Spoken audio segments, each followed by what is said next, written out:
Hello વિદ્યાર્થી મિત્રો, હું છું તરુણ પટેલ અને આજે આપણે જોવાના છે ક્ષારણ એટલે શું. તો ક્ષારણની વાત કરીએ તો ક્ષારણ શાને કહેવાય?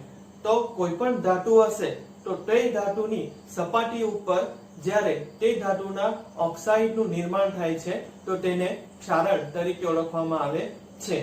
જેમ કે આપણે ઉદાહરણ આપી શકીએ કે લોખંડની ધાતુ ઉપર તેના ઓક્સાઇડનું નિર્માણ થાય છે અને ક્ષારણ થાય છે, જેને આપણે કાટ લાગેલો એમ કહીએ છે. તેમજ તાંબાની ધાતુ તમે જોવો છો તો તાંબાની ધાતુ ઉપર લીલા કલરના ડાઘા જે પડી જાય છે તે પણ ક્ષારણનું એક ઉદાહરણ છે.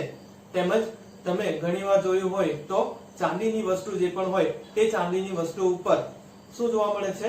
તો લાંબા સમયે એના ઉપર કાળા ડાઘા પડી જાય છે, બરાબર? તો તે પણ ક્ષારણનું એક ઉદાહરણ છે. તો આ રીતે ક્ષારણ એટલે શું અને તે કઈ રીતે લાગે છે તે આપણે આજે જોવાના છે.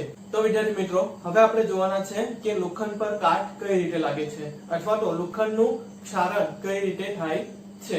હવે આપણે નોર્મલી જોઈએ તો લોખંડની વસ્તુને આપણે જ્યારે ચોમાસામાં બહાર મૂકી રાખીએ છીએ ત્યારે એના ઉપર શું લાગશે? પાણી લાગશે અને હવાની હાજરીમાં એનું ઓક્સિડેશન થઈને કાટ લાગતો જોવા મળે છે. તે જ રીતે જો આપણે ભેજવાળા વાતાવરણમાં પણ લોખંડની વસ્તુને મૂકી રાખીએ તો તેના ઉપર કાટ લાગતો જોવા મળે છે. તો લોખંડની વસ્તુનું ક્ષારણ હવા અને પાણીની હાજરીમાં થાય છે એમ આપણે કહી શકીએ છીએ. તો અહીંયા આપણે જોઈએ કે લોખંડની વસ્તુ પર કઈ રીતે કાટ લાગે છે તે.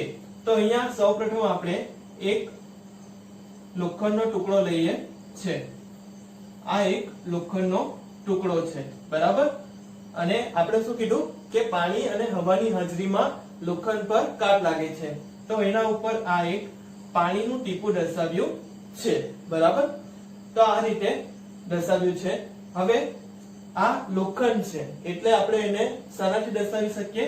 તો Fe, બરાબર? Fe થી દર્શાવીએ છે. હવે કઈ રીતે પ્રક્રિયા થાય છે એ સમજાવું છું, ધ્યાન આપજો. તો Fe જે છે એનું સૌપ્રથમ શું થશે? ઓક્સિડેશન થશે અને Fe માંથી Fe2+ બને છે, બરાબર? અને 2 ઇલેક્ટ્રોન માઈનસ થાય છે. તે જ રીતે આપણે બીજો Fe બતાવીએ તો Fe છે એમાંથી Fe2+ બને છે અને 2 ઇલેક્ટ્રોન માઈનસ, બરાબર? તો આ રીતે આપણે બે Fe ના અણુ દર્શાવ્યા છે. હવે ઓક્સિડેશન પ્રક્રિયા આપણે લખીએ તો Fe સોલિડ, કેટલા Fe છે? 2 Fe છે. બે Fe છે એટલે આપણે 2 લખીએ છીએ. 2 Fe સોલિડ માંથી શું થાય છે? તો 2 Fe2+ 2 Fe2+ પ્લસ બીજું શું છે? 2 ને 2 4 ઇલેક્ટ્રોન એટલે 4 ઇલેક્ટ્રોન માઈનસ. આ રીતે પ્રક્રિયા થાય છે અને Fe એટલે કે લોખંડ જે છે એનું પાણીની હાજરીમાં ઓક્સિડેશન થતું જોવા મળે છે. હવે શું થશે? તો આ જે ભાગ છે જ્યાં Fe નું ઓક્સિડેશન થાય છે તે ભાગ એનોડ તરીકે વર્તે છે, બરાબર? એટલે કે આ ઓક્સિડેશન પ્રક્રિયા ક્યાં થાય છે? તો એનોડ પાસે થાય છે, બરાબર? એનોડ પાસે Fe નું ઓક્સિડેશન થાય છે. ત્યારબાદ હવે આ જે ઇલેક્ટ્રોન જે છે તે ઇલેક્ટ્રોન ક્યાં જશે? તો હવે Fe છે એટલે કે લોખંડ છે, ધાતુ છે એટલે ધાતુમાં ઇલેક્ટ્રોનનું વહન થાય છે, બરાબર? તો આ ઇલેક્ટ્રોન વહન પામશે અને ધાતુમાં બીજી કોઈ જગ્યાએ જશે એટલે કે અહીંયા આવ્યા છે, બરાબર? હવે આ ઇલેક્ટ્રોન હવામાંનો જે ઓક્સિજન હશે O2 એનું રિડક્શન કરશે. કઈ રીતે? તો હવામાં અહીંયા O2 હશે અને પાણીમાંથી શું મળશે? તો પાણીમાંથી 4H+ મળશે. તો હવામાં O2 પાણીમાંથી 4H+ અને 4 ઇલેક્ટ્રોન માઈનસ વચ્ચે પ્રક્રિયા થશે. અને સમજો કઈ રીતના પ્રક્રિયા થશે તે કે શું છે? વાતાવરણમાંથી O2 એટલે કે ઓક્સિજન પ્લસ 4H+ પાણીમાંથી મળે છે, બરાબર? અને બીજું શું છે? પ્લસ 4 ઇલેક્ટ્રોન માઈનસ, બરાબર? આ જે H+ છે પાણીમાં ક્યાંથી આવે છે? તો વાતાવરણમાંનો જે CO2 હશે, કાર્બન ડાયોક્સાઇડ, તે પાણી સાથે પ્રક્રિયા થશે અને H2CO3 બનાવે છે. અને આ જે H2CO3 જે છે તે એક પ્રકારનો એસિડ છે. એટલે તે એસિડમાંથી આ 4H+ આપણને મળી રહી છે. અને વાતાવરણમાંનું O2 અને 4 ઇલેક્ટ્રોન માઇનસ વચ્ચે શું થશે? તો રિડક્શન પ્રક્રિયા થશે અને એમાંથી મળશે 2H2O. બરાબર, 2H2O બને છે.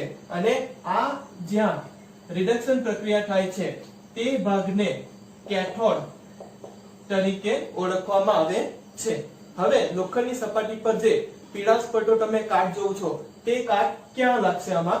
તો તે આપણે જોઈએ હવે કે આ Fe2+ છે, એટલે કે Fe2+ જે હોય છે તેને ફેરસ તરીકે ઓળખવામાં આવે છે, જ્યારે Fe3+ હોય તેને ફેરિક તરીકે ઓળખવામાં આવે છે. તો આ ફેરસ જે છે તેનું હવામાંના ઓક્સિજન સાથે પ્રક્રિયા થશે. બરાબર, અને શું બનશે? તો Fe2O3 બને છે. એટલે કે Fe2O3 તે જે છે તે અહીંયા સપાટી ઉપર જમા થતો જોવા મળે છે. તો આ રીતે Fe2O3 મળે છે, જેને આપણે કાટ તરીકે દર્શાવીએ છે. તો આ રીતે જે પણ લોખંડની વસ્તુ હોય છે તેના ઉપર કાટ લાગતો જોવા મળે છે. અને આ એનોડ પાસે થતી પ્રક્રિયા છે અને આ કેથોડ પાસે થતી પ્રક્રિયા છે. તો આ રીતે તમે ક્ષારણ એટલે કે લોખંડની કોઈ પણ ધાતુ હશે તેનું ક્ષારણ સમજી શકો છો. તો વિદ્યાર્થી મિત્રો, આપણે આખી જે ક્ષારણની પ્રક્રિયા છે એને એકવાર સ્પીડમાં સમજી લઈએ. આ બધું ધ્યાન આપજો.